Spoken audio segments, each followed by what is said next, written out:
Ako urong dito, and I said I would stake my honor, my life, and even the presidency.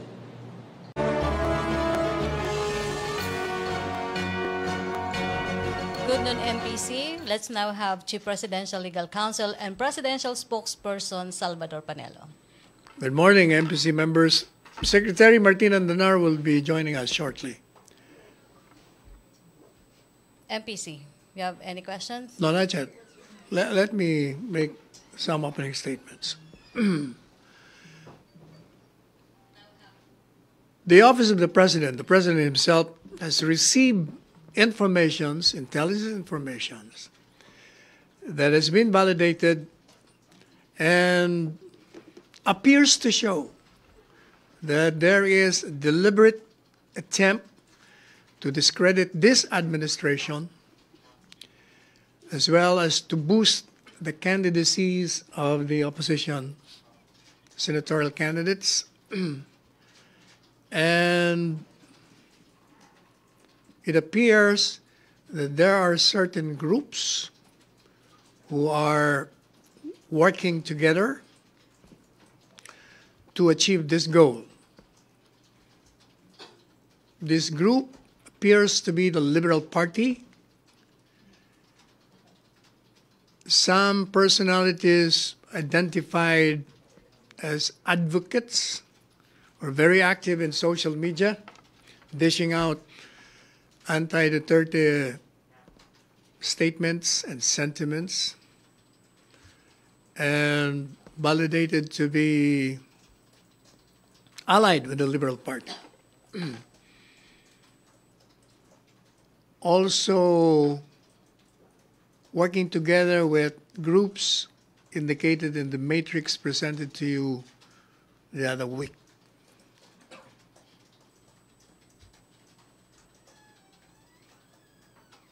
That's it. MPC, may tanong. Maricel Halili. Hi, sir. Good morning. Sir, Morning. you mentioned na related din siya dun sa matrix presented the other week, meaning related siya kay Bikoy.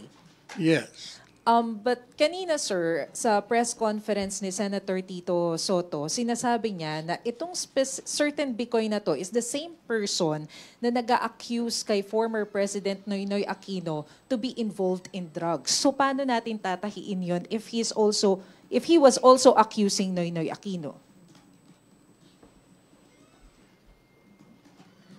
What appears from the information received by the President is that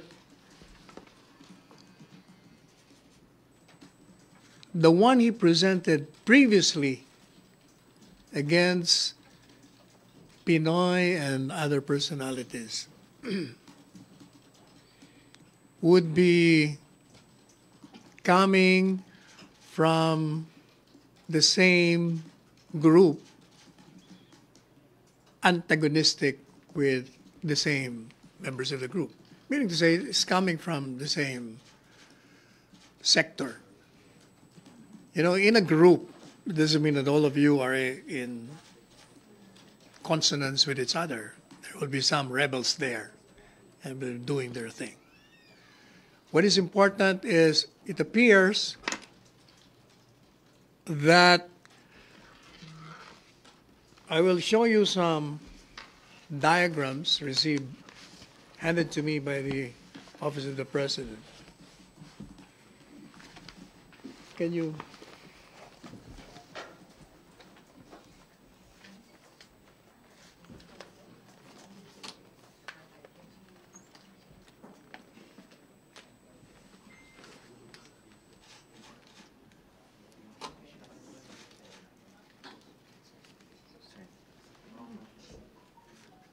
Wala bang ano? Can we not? Wala ba sa matrix? Baka nasa matrix na yun. Baka nasa PowerPoint na yun. Nasa PowerPoint ito supposed to be.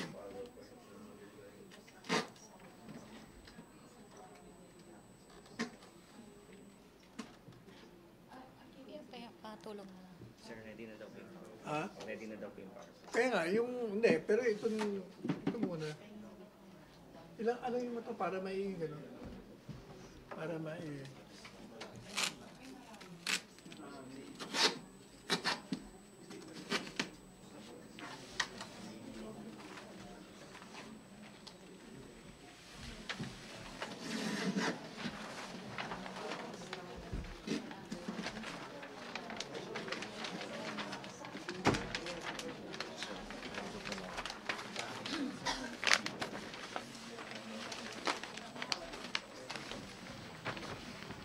The other group, by the way, is Magdalo.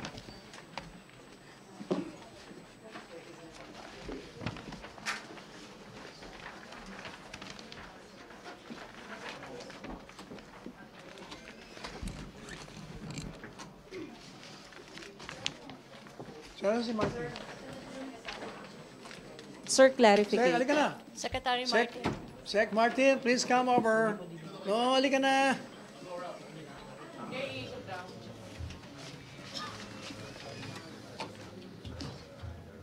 Para I can leave.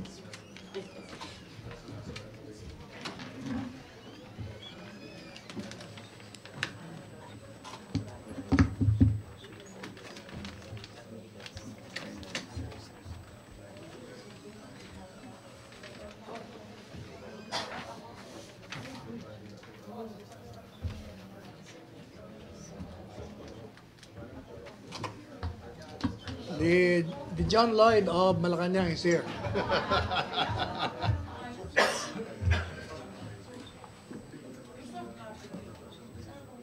Nasaan na yung PowerPoint? Makikita na ba ito? Wala pa?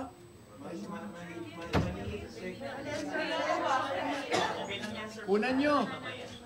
Kunan nyo na lang ng picture. Hindi mo pwede mailabas naman. Meron PowerPoint. Ay, nasaan? They're waiting for your cue. Hindi, sinabihan ko na nga kung pwedeng ilabas na ito in this particular para makita nyo. Pero siguro mas malaki ito. Sabihan. Okay, Maricel. PowerPoint. Sir? Sige, Maricel. Ito na. O, tanong na, Ayan. tanong na. Sir, Maricel. just a clarification. Opo. You mentioned na yung mga rebels doon sa loob ng Liberal Party, yung possible people behind sa Yung paninira. nauna, baka sila rin yun. Yung mga kontra kay Pinoy, kontra kay Dilima, same group. So are But, you... teka muna, but what is important? Huwag muna tayong pumunta ron. Kasi ang importante, itong lumalabas ngayon, what is important now is it appears from this diagram that the Liberal Party, the Magdalo, and other groups indicated in the matrix are working hand in hand. Why do we say this? The intelligence information shows that some of them, if not all of them, are using the same office. A 4 square meter office. What do you call this? Linear something, Makati. And personalities like Bong Banal, Kokoy Dayaw, and Rodel Jaime, they're all known to be advocates of the Liberal Party. And then, even their email address appears to be, sabi ko kanina, yung email nila. Yun nakuha sa digital footprints that they're the ones sharing the information. That their email are the ones sharing this video of Bikoy. Yung mga email nila. Ibig sabihin, the same people are sharing the same video of Bikoy. All right. Can we, all right. If you will look at this is the development. It's all here. Is that the start? Yeah. On April 2nd, man. 2, yeah. On April 2nd, you recall that ang Totoong Narco List episode first surfaced online on Metro Balita. And it pointed to Paulo Duterte being the first major principal of the drug syndicate. And then 3 days later, on April 5, Senator Antonio Trillanes released a statement on his official Facebook page commending the creator of the Ang Totoong Narcolis video and commented that he's looking forward to the next episode. And then, on the same date, a column by Ellen Tordesillas titled Opinion, Battle of Narcolis was published on ABS-CBN website. And accordingly to, Tordesillas commented that the videos looked professionally done. Now, on April 7, 2 days after, ang Totoong Narcolis episode number 2 surfaced and identified this time the daughter of the president to be the second major principal. And then the day after, April 8, 2019, the video of ang Totoong Narcolis episode identified former SOP Christopher Lawrence Bongo, is now a candidate for the Senate, to be the major principal. And then 4 days after, April 12, 2019, the same video on Totoong Narcolis episode identified the son-in-law of the president, Manis Escarpio, the spouse of the present Davao City Mayor Sara Duterte, as the last major principal of the drug syndicate. Then, on April 22nd, ang Totoong Narcolis number 5 episode was released. And Bikoy revealed the task organization of the drug syndicate and identified personalities comprising the Bicol Quadrangle Group, to include the location of its base operation identified as Miss B's Barangay Resort, located in Caragay Island, Albay. Miss Ibis Bay Resort. Miss Ibis Bay Resort. Next slide. That one. The logo of the Rural Bank of... Now, you will notice the one encircled with the red ink is the logo of the Rural Bank. In other words, the video presented the logo of the Rural Bank and presented some accounts, bank accounts. The purpose, of course, is to make it appear that it's an authentic document. But it appears now that the logo was just placed there. Copy-paste, kumbaga. And the Rural Bank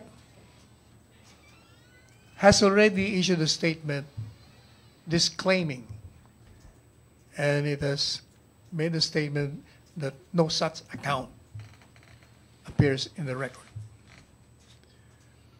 That was made on April, what's that? 23. The Rural Bank of Guinamatan Albay released its official statement denying the company's involvement in the fund transactions of personalities identified in the video. Next slide, please.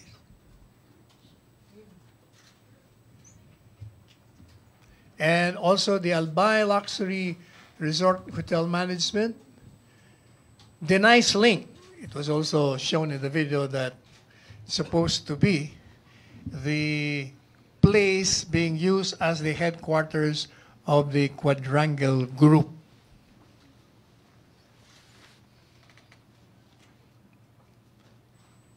And before that, you remember that Bongo showed his back to dispute the allegation in the video that he has a tattoo in his back, the dragon sign.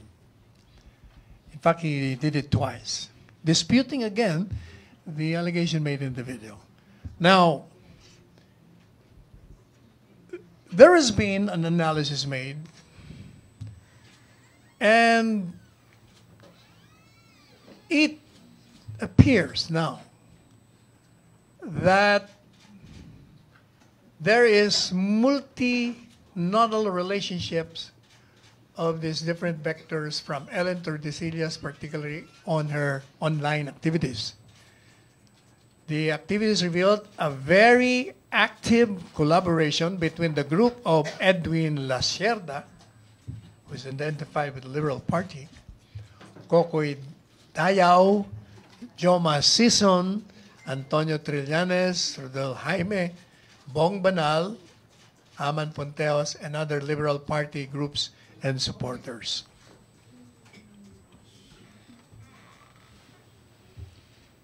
Now, there has been analysis on The Voice.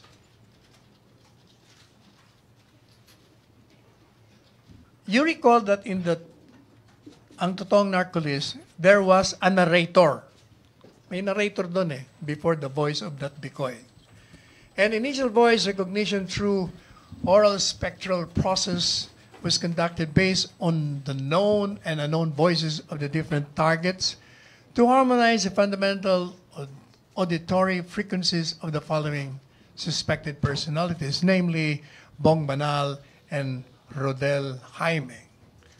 Now, it appears now in that video that it was Bong Banal who was the narrator.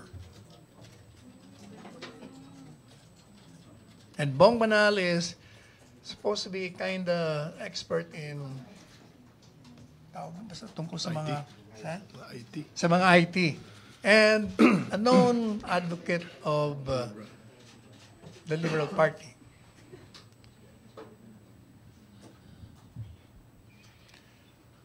Domain registrant.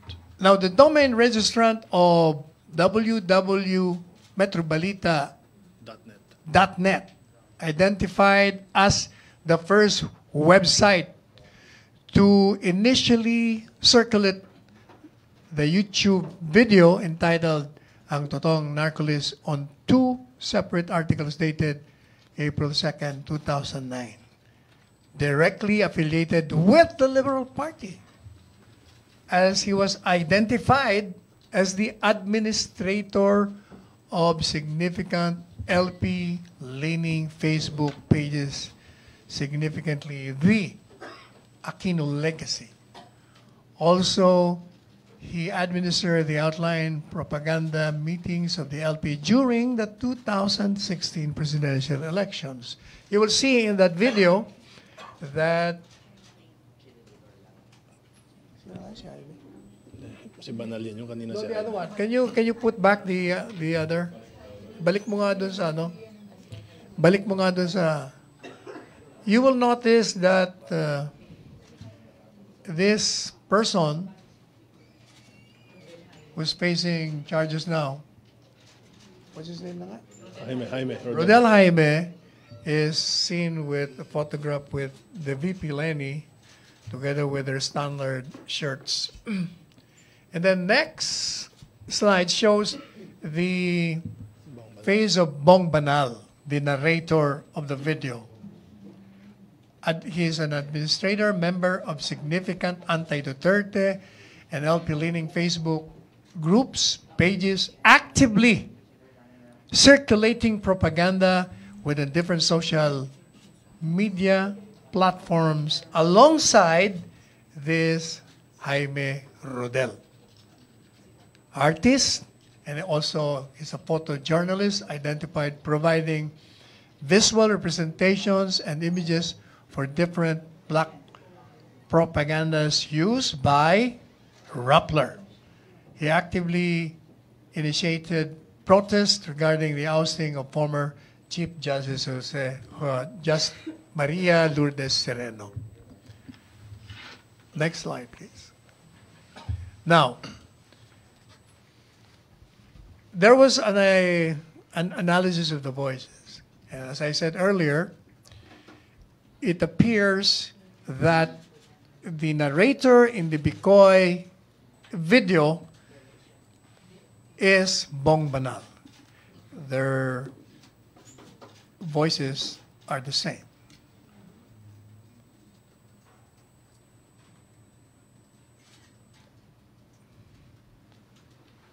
Said recording voice was found to have similar pitch spectral frequency with Bong Banal. Next slide, please.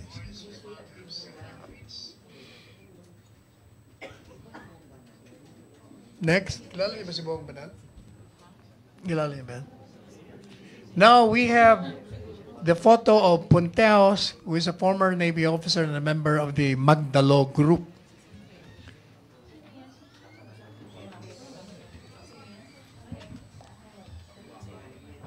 Rodel Jaime, shown in the photo, is connected with Tookit Incorporated as a freelance programmer, and he is a well-known supporter of the Liberal Party and was found to be the web administrator of Metro Balita, wherein the Ang Totoong narco-list first surfaced.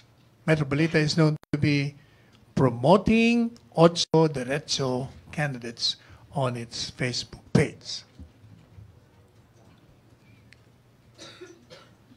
That is the diagram which we have also here.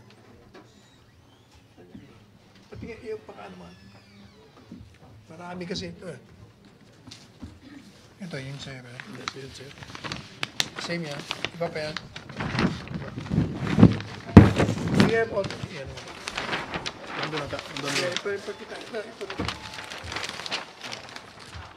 This is another diagram where you will, it's seen that the links between the National Union of Journalists, Alejano, Hilbay, the Liberal Party, Rodel Jaime, Trillanes,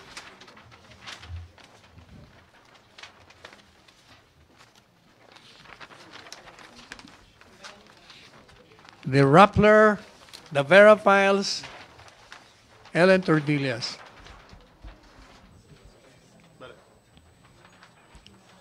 In other words, it is obvious that these groups have linked together to discredit the Duterte administration and to boost the candidacies of the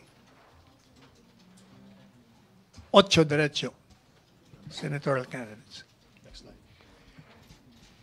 Now, after the release of the matrix linkages between Bikoy and Ellen Tordesillas to the public, the website, look at this, because if they're not hiding anything, the website of Metro Balita was permanently shut down by its administrator.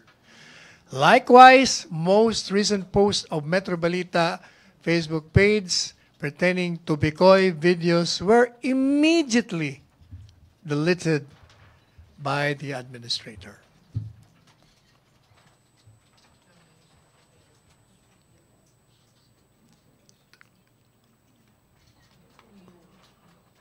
That's another personality shown by the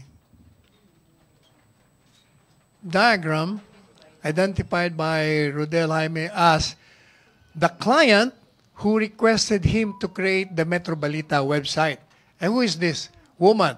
Identified as Marung Nguyen or Marusi and Maria Cristina Elvira. In other words, aliases. An ardent supporter of the Liberal Party and also candidates. And administrator of Freedom Wall PH or Philippines Facebook page. And then we have a photograph of Fillmore RULL, Roll, who is a member of the PMA class of 2001. He is a member of the Samahang Magdalo and currently serves as security officer of Senator Antonio Trillanes. who is the alleged facilitator for Jaime's safety after the Ang Totoong narco-list videos became controversial. And then here comes Peter Jumel Advincula, who identifies himself as Bikoy. He made a public appearance at the Integrated Bar of the Philippines the other day, May 6. He claims to be the Bikoy in the Totoong narco list. He is formerly most wanted criminal in Naga City and convicted of various crimes such as estafa, illegal recruitment, and theft, resulting to his imprisonment of 6 years. Now it appears that the voice of Bikoy in the video is not the same as the voice of the one who presents himself as Bikoy or Advincula. Even the accent. In other words, if you listen, you will notice that the accent of the Bikoy in the video has an Ilocano accent, while Bikoy, who represents himself as Bikoy or Advincula, has a Bicolano accent because he's a Bicolano from Sorsogon. So it could be that Ranyola, isang Chinese businesswoman at franchise owner ng isang multi-level marketing company. Next. Inilipat ako ng aking boss yun ang na si Teresa mataas ang Ranyola pitch. na tumatayong franchise owner ng First Vita Plus Marketing Corporation. Ulitin natin yung voice ni nung isang Bikoy. Yung original Bikoy. Yung naka-hoodie. Yung naka-hood.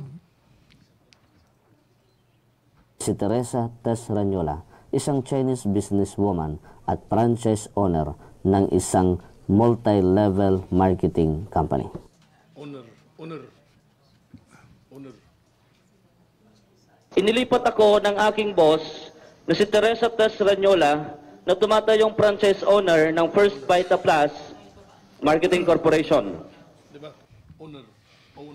In other words, it could be that this Bikoy who presents himself to be Bikoy was there while the other Bikoy was the one presenting himself as Bikoy in the video.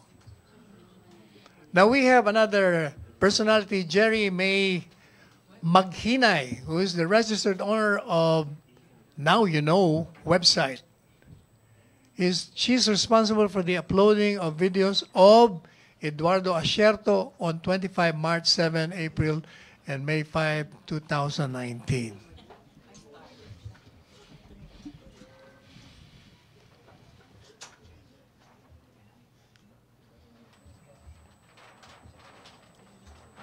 Yan.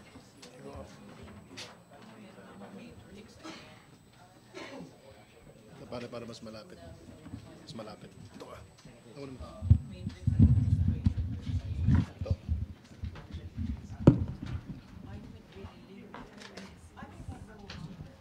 Oh, this is the diagram where Jerry May Ayuban Mahinay is shown, and her connections, like to the Yellow Boat of Hope Foundation. You will notice the address is the Linear Makati. That's what I was telling you about. Ganon din itong Splice Business Solutions. Linear Makati rin. Pareho ng Be a Giver. Linear Makati. The Yellow Ribbon Movement. Email address niya is ymphilippines@gmail.com. These are the personalities, no? Bam Aquino, Margarita Wico, Antonio Trillanes, Mar Rojas, what's this? Asierto. In other words, bakit naman pareho opisina nila eh? When that was investigated, it's only a 40 square meter room. Alam ka, In other words, it's impossible na may mga cubicle doon tapos itong mga ito naka-opisina doon. Isa lang ang ginagamit talaga nila. Next slide.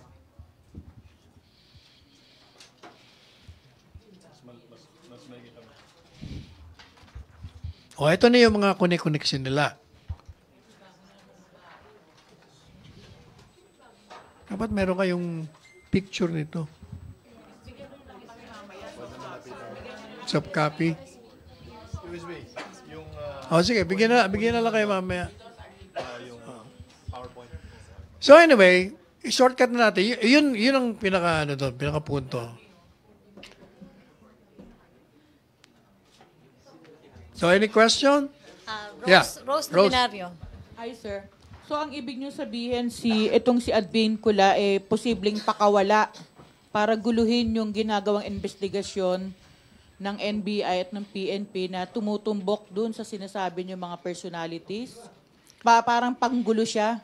Sinadya siyang pakawalan para i-preempt yung investigation result para magulo. Sir, kasi Anong investigation ng ano? para guluhin yung investigation na ginagawa ng administration o ng gobyerno doon sa totoong Bikoy. Kasi, di ba? Hindi, pwede wala pa namang wala pa namang Not lumulutang necessarily. na Bikoy. Parang lumalabas, kasama siya doon. Kasi yung lumalabas, yung boses niya iba, di ba? Pwede rin naman iba. Pwedeng pakawala rin siya para guluhin. Hindi pakawala, kundi kasama siya doon. It's part of the, Pero phone. sir, wala naman siyang direktang koneksyon dun sa mga taong sinabi nyo na konektado dun sa ouster plot matrix. Wala siyang connection dun eh. Di ba parang tumayo lang siyang solo? Oh, pero nung lumabas yun napunta na, hindi ba, yung sa Yung Matrix. attention nga sir, parang na-divert. Oh. Parang panggulo. Hindi panggulo, kasi siya parang naging source. Hindi ba Kasi kung sabi nyo sir, fake eh. Hindi naman pala siya yung Bikoy eh. Hindi. Fake in the sense na yun ang pinipresent niya. But pwede rin naman na silang dalawa nandun habang binivideo yun. Ginamit. Pero kasi sir, sa Matrix, nyo, wala siyang connection eh. Kasi sabi nyo nga, iba yung pitch, iba yung intonation, iba yung accent. Correct. Diba? But what I'm saying is, pwede rin namang silang dalawa nandun. Kung baga kami dalawa, siya si nagpapanggap na Bikoy, ako yung tunay na Bikoy. Tapos, sir, Nandun kami pareho. Tsaka sa Matrix nyo, wala naman lumalabas na may handler yung Advin ko eh. Siguro kasama yun sa kanilang setup para, yun nga, tama Gulo ka eh. doon. Magulo. Hindi naman pala si Bikoy yan eh. Iba naman Yun pala. nga, yun yung ibig ko sabihin. Pero the fact is, talagang May all of them may are ganung part plano. of the conspiracy.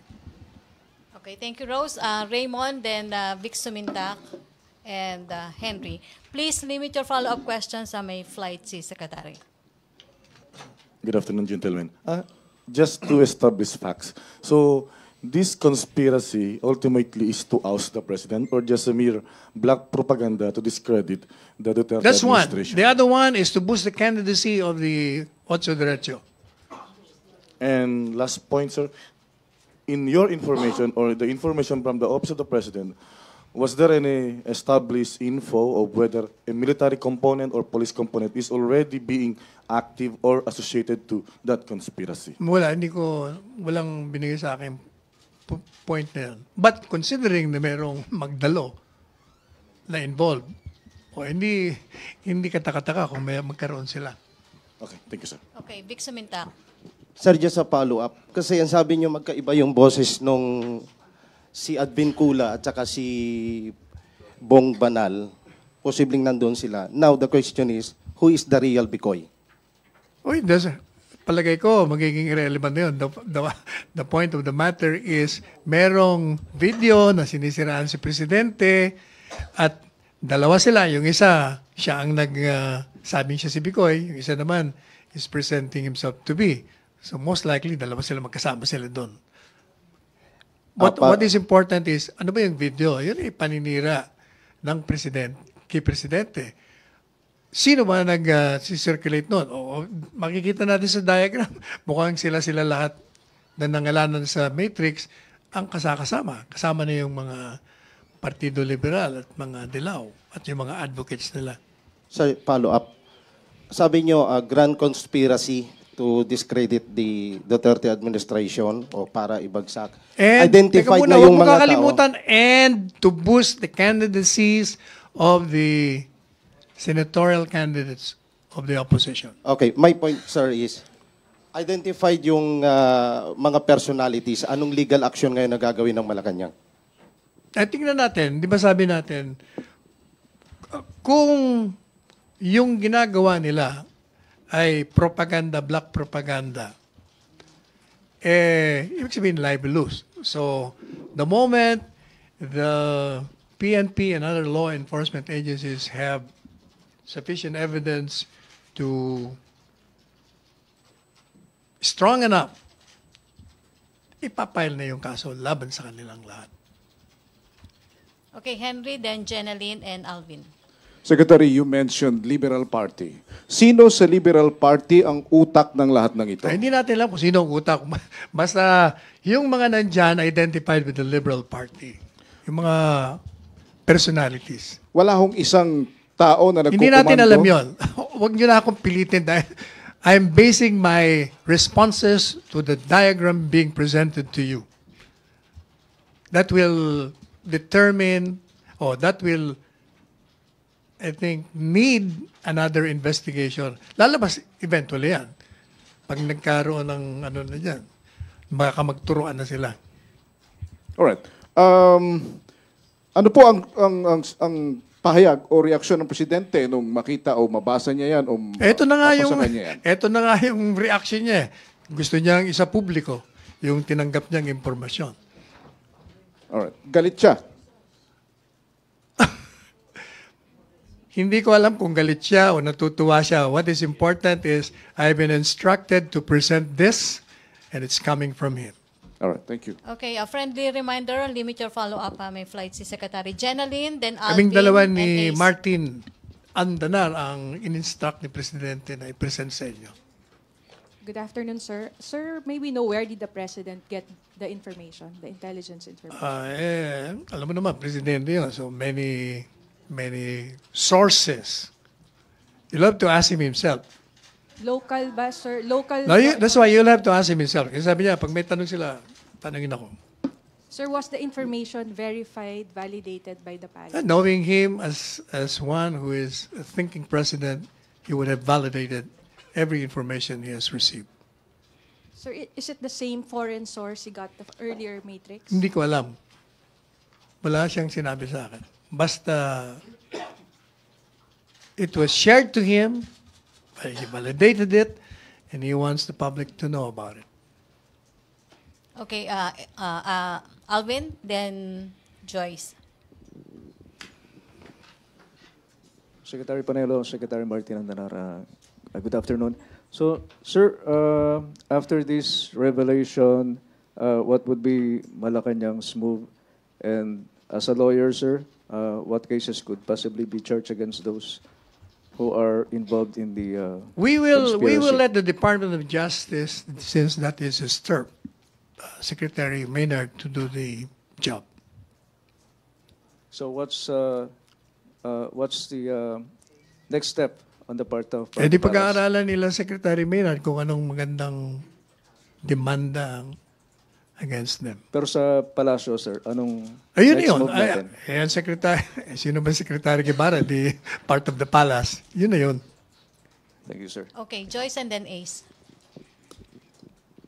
Sir, all these information, lahat ba ito na-discuss sa command conference? Doon ba nanggaling itong matrix and other information from the President? How's that? Was it discussed during the command conference last night, sir? All of this? I was not there. Were you there? We were not there. So, yung diagram po ba, all the intelligence information? We were not there, so I don't know. I have no personal knowledge. Yung intel information po ba, that, did it came from local sources, sir? From example, PNP? I already answered that. I said I don't know. Sir, meron bang specific directives si President to conduct an investigation and eventually file cases? May directive specific si President? Wala siyang sinabi. Basta ang instruction sabi ni Sec Martin is to present this to the public.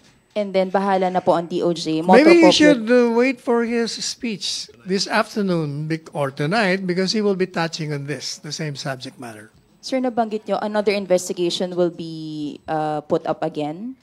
Which one? Nabanggit nyo, sir, kanina. Na? Another investigation. Then sabi ko, bahala na sila Secretary Maynard kung anong klaseng kaso ipapile nila. So, as of this moment, sir, wala pang immediate filing of cases against these personalities? Not yet? You can ask Secretary Maynard. He's in charge. Okay, thank you, Ace. And Also, then, I will beg to leave. I will give it to the John Light of Malacañang to respond.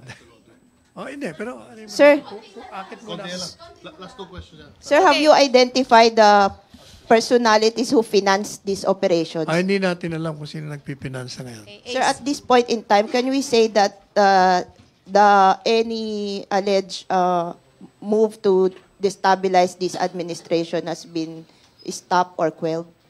Well, hopefully by revealing it to the public, we are preempting their move. But we want to know, we want to let the public know that their intention is not only to discredit this administration leading to its ouster and to boost the candidacies of the senatorial candidates. Okay, Thank you, ladies and gentlemen. Sir, si Ace. Ace. Ace. You mentioned about the groups dishing out anti-Duterte sentiments or views and yung spreading it sa social media. Paano natin ngayon i-differentiate yung legitimate dissent as against yung mga plot to destabilize or to discredit the admin? Because protected by freedom of speech yung mga... The difference is that sila, yung mga nabanggit ko, sila ang may linkages dun sa mga responsible for this black propaganda. So, ibig sabihin, hindi na sila legit. Sinamahan na nila ng kalokohan. So, ibig sabihin, hindi ito crackdown ng free speech? Oh, definitely no. It can never be a crackdown. This government cannot crack down on those who are practicing the freedom of expression and of speech. Sir, last Definitely. Last two, Celerina, and Day muna and Celerina. Day Alves, and then Celerina. Okay. Sir, sino po yung gumawa ng Matrix? At saka sino yung nag-compare ng Hindi audio ko alam. recordings? It was handed to me. By Attorney Jenny Ong of Malacañang Palace. Sir, who compared the audio recordings? What do you mean? Hindi ko alam yan. Basta prinisent lang sa amin. Binigay lang. Okay, last na si Celerina. Sir, good afternoon. So you have mentioned na apparently there's no sufficient evidence yet to pin down these people. Wala akong sinabing no sufficient evidence. I said Secretary Maynard should determine that. Pero offhand, do you see any sufficient evidence? I will not preempt Secretary Maynard. He is a lawyer himself. Kasi sir, parang lumalabas na propaganda war on both sides. So, No, it's not propaganda. It's propaganda of these people mentioned or shown in the diagram against this administration and to boost the candidacies of the Ocho Derecho. So the administration is not also engaged in that propaganda? Oh, definitely. We are revealing the black propaganda against the administration. Thank you so much and good noon to everybody. Okay, thank you, MPC. Friendly reminder, we have Finance Secretary Sani Dominguez now. Thank you. Back to our main studio sa Radyo Pilipinas and People's Television Network.